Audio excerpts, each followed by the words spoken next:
There we go. All right. Just give me like a thumbs up or something if you can hear me okay, and then we can get started with the lesson.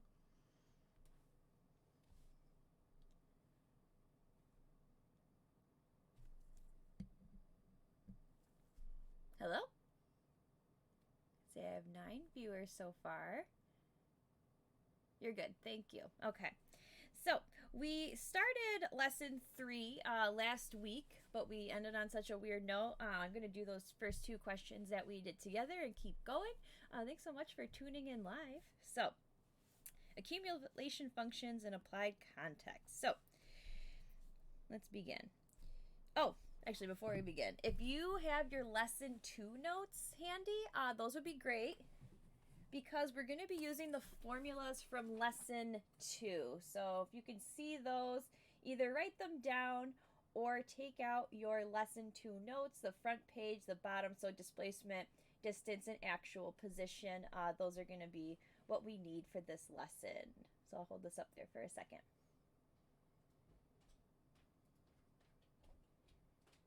Hey, I'm going to jump in on your screen. You are? Yeah. Hold it up again because you can't see it. You can't? No, hold on. Let me just see. We want to put webcam only. Oh. Yeah. Now hold it up. Okay. Because they're not going to be able to read any of it. Now you should be good. Okay, there we go. Thanks, husband. And then when you put it back down, then switch it back over. Okay, thank you. So here's the formulas we need today. Yeah. So hopefully you can see those. Or you just have your notes. Sounds good. I forgot I can hop between screens. Very exciting. All right, so number 1. You received a 10-week-old Basset Hound puppy for your birthday and discovered that he is gaining weight at a rate of e raised to the 0.0125 t pounds per week, where t is the puppy's age in weeks. At 10 weeks, the puppy initially weighed 14 pounds. What is the expected weight of your new puppy at the end of week 15? So, as we stated in class, we would need the actual position formula because we need to take into account that the puppy weighs something at week 14. It weighs something at 10 weeks, which is 14 pounds. And then we want to continue watching its growth. So we're going to use actual position.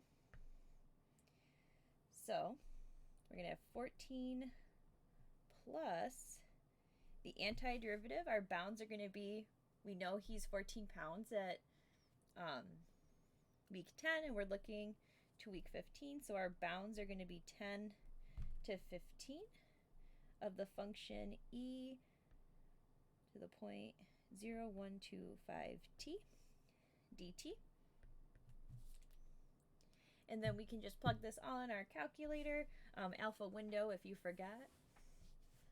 Hello, Andrew. I'm like starting to learn all your Twitch names now. It's just kind of funny. I feel like when we get back to school and be like, Mr. Potato. Oh, wait, Andrew, sorry. So I will just round to the thousands because why not? So we're going to get about 19.846 pounds. Awesome. So hopefully that looks familiar from last week. Now I should keep that there for a second. Sorry. All right, number 2. An electric monorail transport is slowing down at a rate of 2t plus 25 feet per second, where t is the time in seconds. By how many feet per second does the monorail slow down? Between 1 and 5 seconds. So we're going to need displacement as well. So our antiderivative of 1 to 5 of our function that they gave us, dt. Don't forget your dt. If it's not there, then it's like writing cosine without an angle. It just doesn't mean anything. And I'm fine with this lesson if we just substitute into our calculator for now. We practiced quite a bit with doing the bounds and plugging that in, so I trust you can plug in numbers. So we get a nice pretty number for this one. Kind of a weird change. Almost feels like you're doing it wrong when you get a nice number, right? 124 feet per second.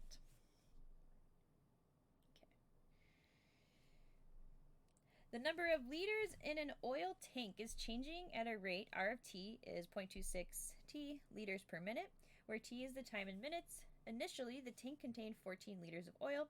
Write an expression that can be used to find the amount of oil in the tank after 10 minutes. So, because there's already oil in the tank, we need to be using actual positionings. We have to know where we started and then how we're increasing from there. So very similar to the puppy question in number 1. So we had 14 liters of oil plus our bounds are 0 to 10 of our function 0.26 t dt. And again, I'm fine if we just use our calculator function. So alpha window, feel free to plug that in. And we should get 27 liters. All right, let's flip the page. So this next part is interpreting expressions. So they're going to give us our antiderivative, and we have to tell them what does it mean, which is going to be a little bit of what you're going to be doing on your homework. And I'll let you know what homework numbers it is, unless you already looked at Microsoft Teams, in which case you saw the numbers already. So the function w of t gives the number of water bottles produced by a manufacturer by time t in hours on any given day.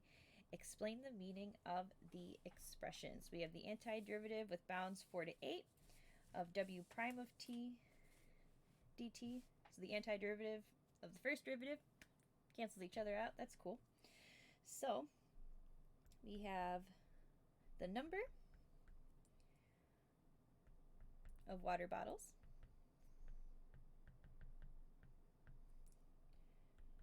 produced during the 4th through 8th hour. So again, if you take the antiderivative of the first derivative, you're back to the original. Very nice. Question B. The amount of oil being drained from your pickup truck is decreasing at a rate r of t quarts per minute, where t is the time in minutes. What does the expression below mean? So we're looking at the antiderivative of minutes 3 to 4 of r of t. It actually gives us an answer of negative 0.5. So, I saw Vita Fowler. Cool. So during the 4th minute, the amount, because we're going from minutes 3 to 4, the amount of oil drained from the truck decreased, because we can see that negative, decreased by half a quart. So we see that negative, so it must be decreasing. Very good. This next one we see in actual position. So Kevin got a gift of $500 from his grandparents for graduation. Wow, they're like super generous. He deposited the gift into his college savings account. Kevin's saving grows each month at a rate r of t, hundreds of dollars each month, where t is the month of the year. What does the expression below mean? Technically equation, because it says equals 24. So we have initial, it says 5 plus the antiderivative of 1 to 12 of our function equals 24. Well, if you notice, it said he got $500, right? So we know that they didn't say 500, they just said 5. So when we look at that 24, we need to scale it the same way. So that means $2,400. So, oops, sorry. Still getting used to the old iPad thing. It's slightly different from my tablet the school gave me. So by the end of the 12th month, so we're looking for months 1 to 12, Kevin's account has a total of $2,400 in it. Smart for you, Kevin. Saving your money.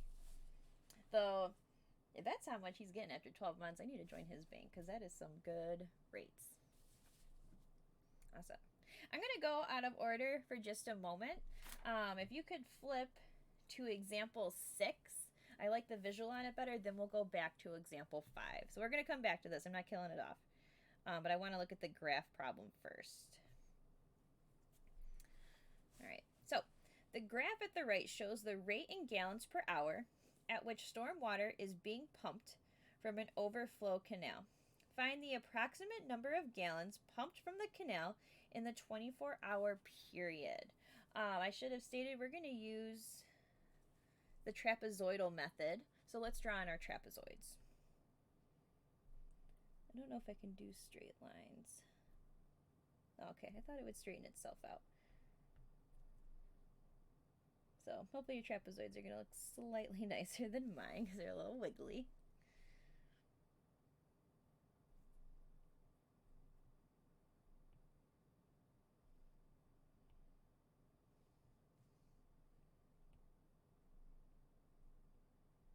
All right. And on this graph, I'm going to put the coordinates for this, okay? So this first one, obviously nice to see. I'm going to use a different color, actually. A lot of pink happening right now. Let's use green. That's very light. There we go. So we have 0, 100. We have 4, 125. 8, 135. 12, 130. 16, 110.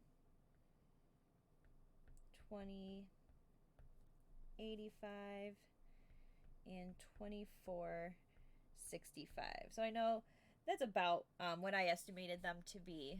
So as long as you're putting those points on there, you're pretty good. So I'll give you a moment to get that sketched out.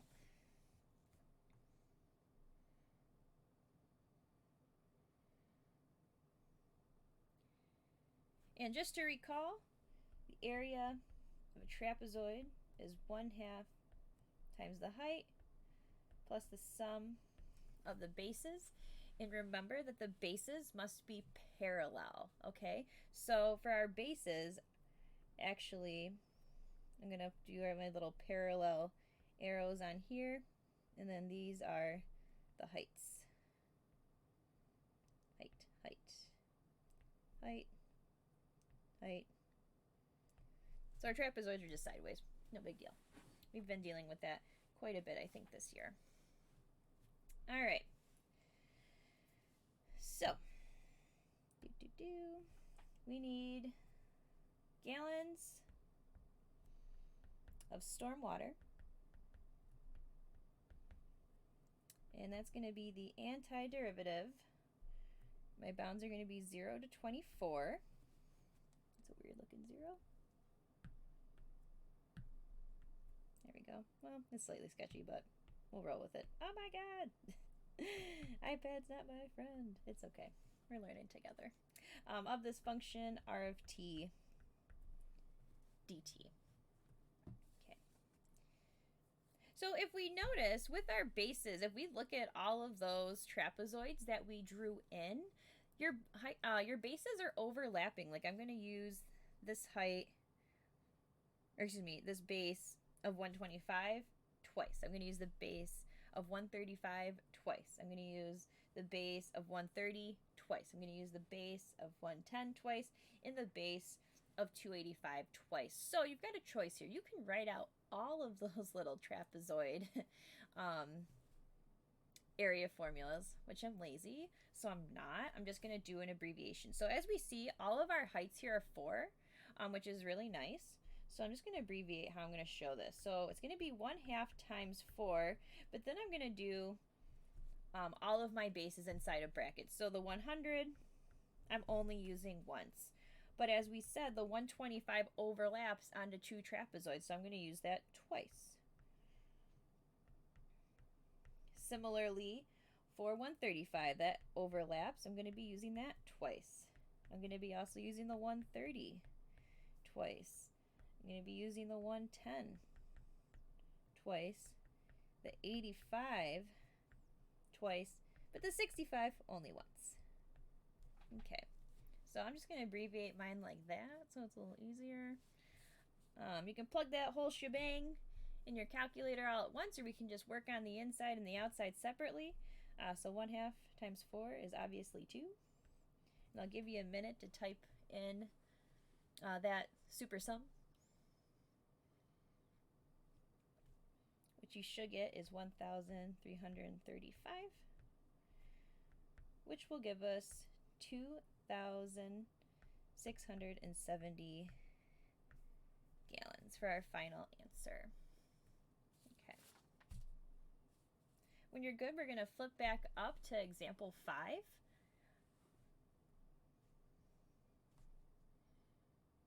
Okay, I'm going to scroll. Again, this is going to be posted on YouTube, so if I'm going too fast, you wanted to pause it somewhere, feel free to re-watch the stream over there, or you can actually re-watch it in Twitch too, and you can fast forward just the same way. So whatever method you prefer, I'm good with. All right. So I want to do the graph first because I'm going to abbreviate my formula in there as well, and I wanted to make sure you could see visually how I was doing it first.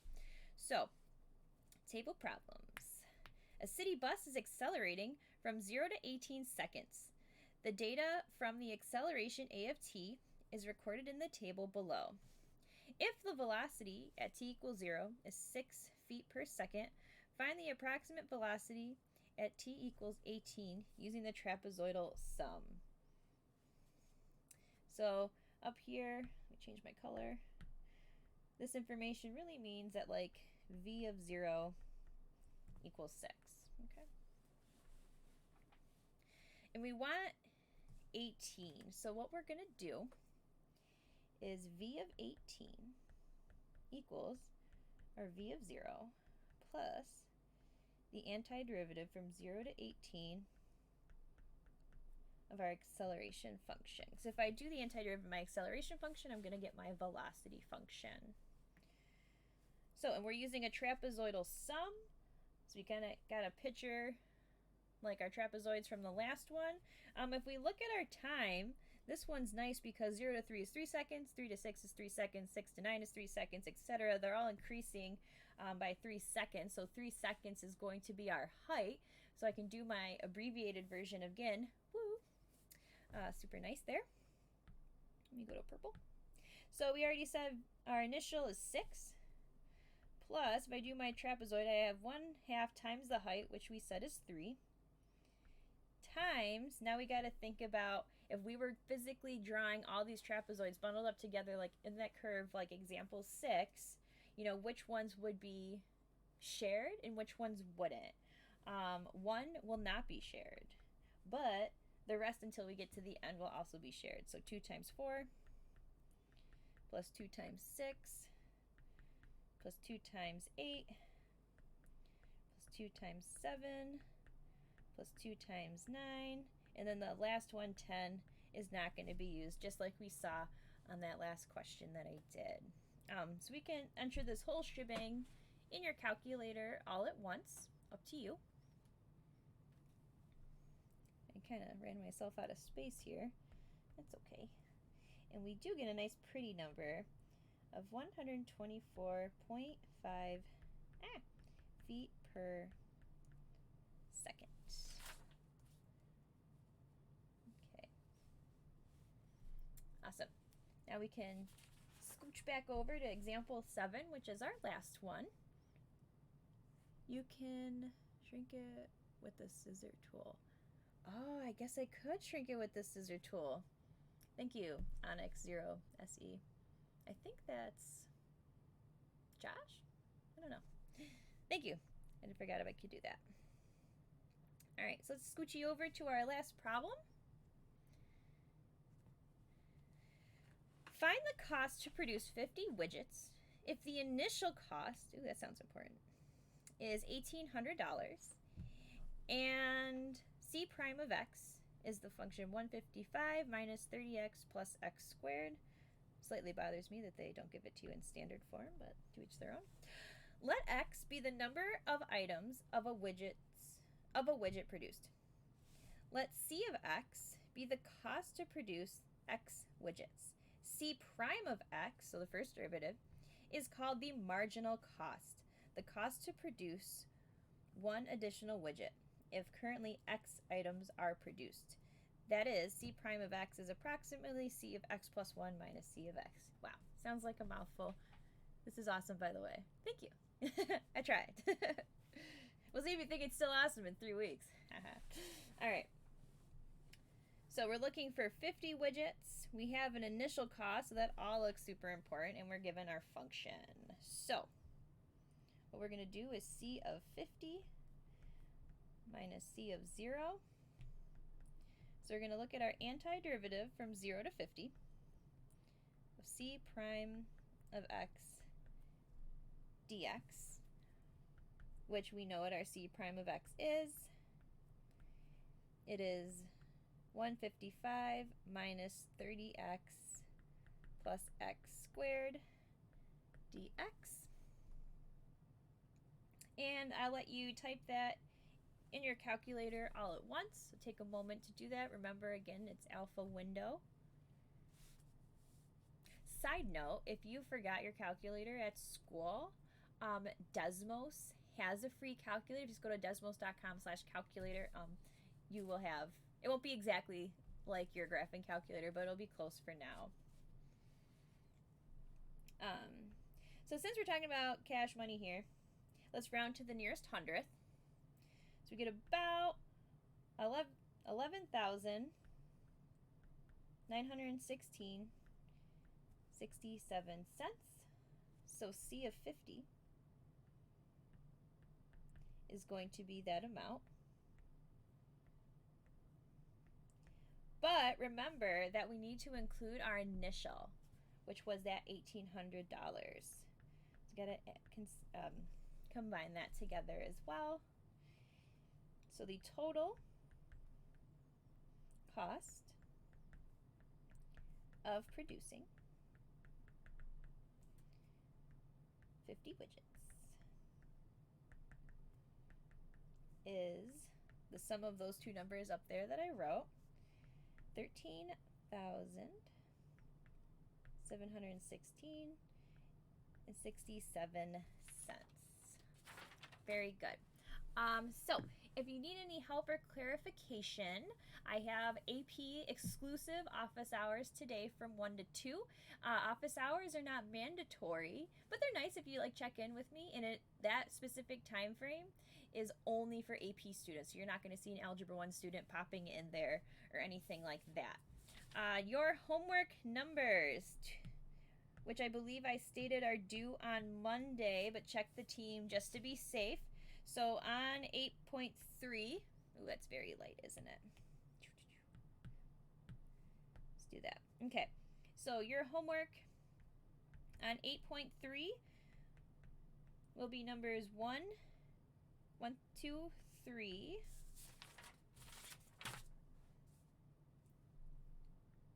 5, 7, 8, 10, 11. Now, if you don't know where that document went, in the Microsoft Teams, if you go to the Files section and Class Materials folder, you will see a ton of PDFs in there. There's some that are titled Daily Quizzes, so don't worry about those for now. I'm going to be doing a live stream with those as well, but I wanted to make sure I gave you all the rest of the PDFs for this unit thus far. So if you don't have it, feel free to print it out. If you have a printer, don't expect you to, because I don't even own a printer. Or if you want to upload it into OneNote, you can annotate it in there as well. Or you can just use a separate sheet of paper. You know, whatever you really want to do. There's technically no way for me to check this, but that being said, you have the AP test coming up in May, whether it's going to be in person or online. You're going to be taking it.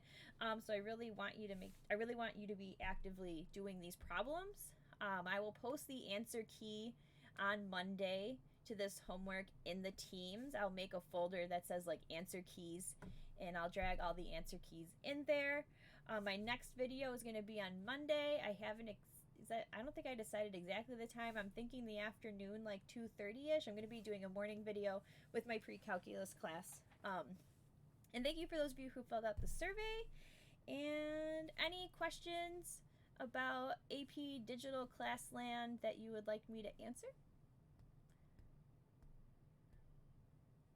If you don't have any right now, or if you think of something later, just email me or just join me in on my Zoom office hours. The link to the Zoom office hours is also on the homework document in your Microsoft Teams. So it says like homework here during COVID.